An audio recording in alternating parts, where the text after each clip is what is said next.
En France, 2 jours après la nomination de Gabriel Attal au poste de Premier ministre, le nouveau gouvernement français a en partie été dévoilé hier. Plusieurs poids lourds, comme Bruno Le Maire à l'économie ou encore Gérald Darmanin à l'intérieur, ont été reconduits au sein de ce gouvernement concocté par le président français Emmanuel Macron et son nouveau bras droit Gabriel Attal. Surprise cependant à droite avec une sarkozyste bien connue, Rachida Dati, ancienne ministre de la Justice sous Nicolas Sarkozy, visage de la droite française, a été nommée ministre de la Culture, elle qui a pour ambition de décrocher la mairie de Paris en 2026, son portrait avec Magali Homo.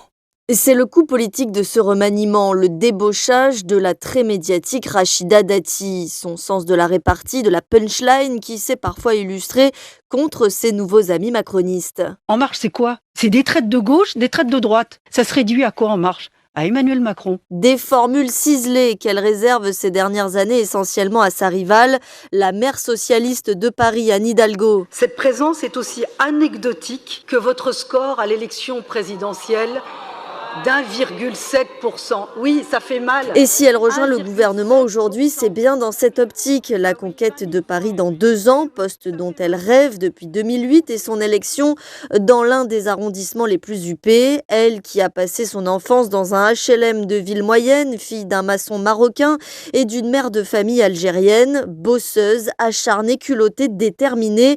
Un parcours salué par son nouveau patron, Gabriel Attal. C'est une femme qui ne laisse personne indifférent. Parce que c'est une femme d'engagement, qui toute sa vie s'est battue pour obtenir ce qu'elle voulait obtenir. Le Premier ministre aussitôt interrogé sur la mise en examen de Rachida Dati pour corruption, un dossier lié à Renault et à Carlos Ghosn. Vous savez, je suis très attaché évidemment à notre justice. Et dans notre justice, il y a un certain nombre de grands principes.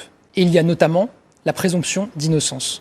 Une mise en examen, ça n'est pas une condamnation. Des propos et une nomination que dénonce la gauche, à commencer forcément par Anne Hidalgo, je la cite « Je souhaite bon courage aux acteurs de la culture compte tenu des épreuves qu'ils vont traverser ». À Paris, Magali Homo pour Média 1.